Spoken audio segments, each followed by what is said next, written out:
তো নমস্কার বন্ধুরা, মিঠু রান্নাবান্নায় সবাইকে স্বাগত। আজকে শুধুমাত্র সুজি দিয়ে দারুণ অসম্ভব মজাদার একটা রেসিপি বানিয়ে দেখাবো। এই রেসিপিটা আপনারা অল্প উপকরণ দিয়ে খুব সহজে ঝটপট বানিয়ে খেতে পারেন। খেতে এটা দারুণ মজার। ব্রেকফাস্ট বানাতে পারেন, আবার বানিয়ে বাচ্চাদের টিফিনেও দিতে পারেন। তো চলুন আজকের এই মজাদার রেসিপিটি দেখে নেওয়া যাক। এর জন্য এখানে একটা মিক্সিং বোলের মধ্যে নিয়ে নেব সুজি। সুজি এখানে নিয়েছি আমি 1 বাটি। 1 কাপ মতো সুজি আছে। সুজি আপনারা মোটা পাতলা যে কোনো ধরনেরই নিতে পারেন। এবার এর মধ্যে দেব জল। তো জলটা যে বাটি মেপে সুজিটা নিয়েছি সেই বাটি মেপে কিন্তু এখানে জল দিতে হবে। তো আমি সেই বাটিরই 1 বাটি জল এর মধ্যে দিয়ে দিলাম। এর সাথে এবার এর মধ্যে দিয়ে দেব 1 চামচ চিনি। একটু চিনি দিলে এটা কিন্তু খেতে মিষ্টি লাগবে না, তবে একটু চিনি দিলে কিন্তু খেতে দারুণ টেস্টি হবে। চিনিটা এখানে কিন্তু অবশ্যই দিতে হবে। আর দিয়ে দিলাম এখানে 3 টেবিল স্পুন টক দই। এর সাথে 1 টেবিল স্পুন দিয়ে দিলাম রিফাইন্ড অয়েল। এবার সমস্ত উপকরণগুলোকে একটা হ্যান্ড উইক্স দিয়ে ভালো করে মিক্স করে নেব। আর এই রেসিপিটা বানাতে গেলে জলের পরিমাণটা কিন্তু সঠিকভাবে দিতে হবে। যে কাপ বা বাটি মেপে সুজি নেবেন সেটা মেপেই কিন্তু জলটা দিতে হবে। তো এখানে দেখতে পাচ্ছেন ভালো করে মিক্স করে নিয়েছি। এবার মিক্সারটাকে একটু স্মুথ করে নিতে হবে। এর জন্য এখানে একটা মিক্সার জারের মধ্যে পুরো মিক্সারটাকে দিয়ে একটু ঘুরিয়ে নেব, তাহলেই মিক্সারটা কিন্তু একদম স্মুথ হয়ে যাবে, আর এতে করে রেসিপিটাও ভালো হবে। এবার এখানে দেখুন রেসিপির জন্য সুজির মিক্সারটা একদম রেডি। এই রকম করে কিন্তু ব্যাটারটা রেডি করতে হবে। দেখুন, এর থেকে কিন্তু বেশি পাতলা হবে না, তাহলে কিন্তু রেসিপিটা ভালো হবে না। এবার এটাকে একটা মিক্সিং বোলের মধ্যে নিয়ে নেব। এবার এর মধ্যে দিয়ে দেব গোটা জিরে, আমি 1/2 চামচ মতো দিয়ে দিলাম। আর এর সাথে দিয়ে দেব স্বাদ মতো লবণ। ব্যাস হয়ে গেল। এবার ভালো করে মিক্স করে নেব। আর দেখুন ভালো করে মিক্স করে নিয়েছি। আর আশা করি দেখে বুঝতেই পারছেন সুজির ব্যাটারটা কতটা গাঢ় আর কতটা পাতলা হয়েছে। এইভাবে কিন্তু ব্যাটারটা রেডি করতে হবে। একদম পাতলা হবে না, আবার একদম গাঢ় হবে না। এবার এখানে রেসিপি তৈরি করার জন্য এখানে নিয়েছি দেখুন একটা কেক টিন। আপনারা এর বদলে যে কোনো ধরনের স্টিলের পাত্র নিতে পারেন। আমি একটা রাউন্ড শেপের কেক টিন নিয়েছি। আর দেখতে পাচ্ছেন কেক টিনের ভেতরটা ভালো করে তেল দিয়ে ব্রাশ করে নিয়েছি। এবার এটাকে সাইডে রেখে দেবো। এবার রেসিপিটা তৈরি করার জন্য এখানে দেখুন একটা কড়াইয়ের মধ্যে কিছুটা জল দিয়েছি, আর কড়াইয়ের মধ্যে একটা স্ট্যান্ড রেখে দিয়েছি। এবার কড়াইটাকে ঢেকে জলটা গরম হওয়ার জন্য রেখে দেব। এই কাজটা কিন্তু আগেই করতে হবে। এখানে সুজির ব্যাটারটা 5 মিনিট মতো রেখে দিয়েছিলাম, আর দেখুন একদম পারফেক্ট। এবার এর মধ্যে দিয়ে দেব বেকিং সোডা। এখানে বেকিং সোডা নিয়েছি ছোটো 4 চামচের 1/2 চামচ মতো। আপনারা বেকিং সোডার বদলে এখানে ইনো ফুড সল্টও দিতে পারেন। আর এখানে কিন্তু খুব বেশি বেকিং সোডা দেবেন না, তাহলে কিন্তু খেতে এটা অতটা ভালো লাগবে না।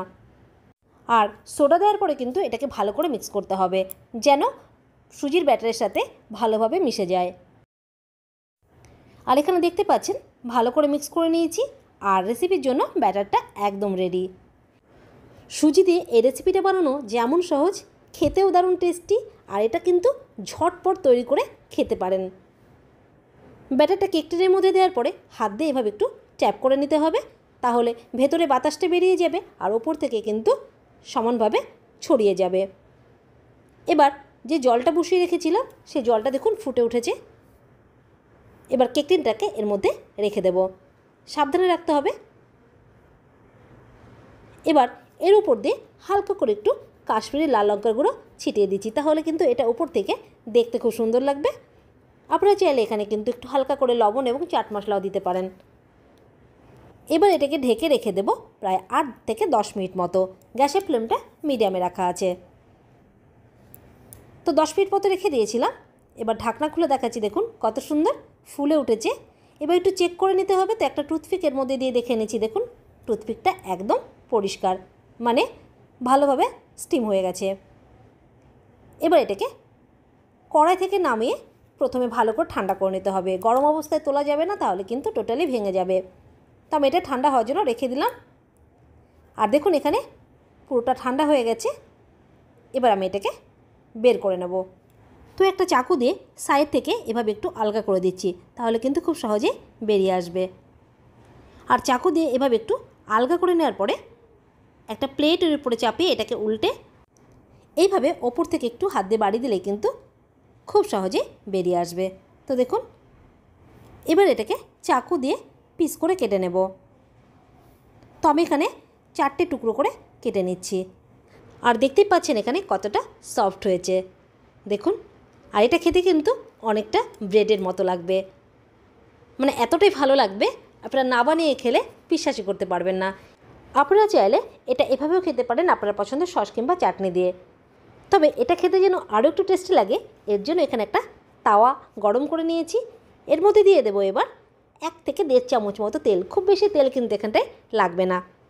তেলটা ভালো করে তাওয়ার মধ্যে ছড়িয়ে দিচ্ছি, এভাবে ছড়িয়ে দিতে হবে। তেলটা ভালো করে ছড়ানো হয়ে গেলে আর গরম হয়ে গেলে এবার এর মধ্যে একটু ধনেপাতা কুচি এর উপর দিয়ে ছিটিয়ে দিচ্ছি, তাহলে কিন্তু খেতেও একটু ভালো লাগবে আর ওপর থেকে দেখতেও ভালো লাগবে। ধনেপাতা দেওয়াটা কিন্তু একদম অপশনাল। এবার আমি একটা একটা করে পিস এর মধ্যে দিয়ে দেব।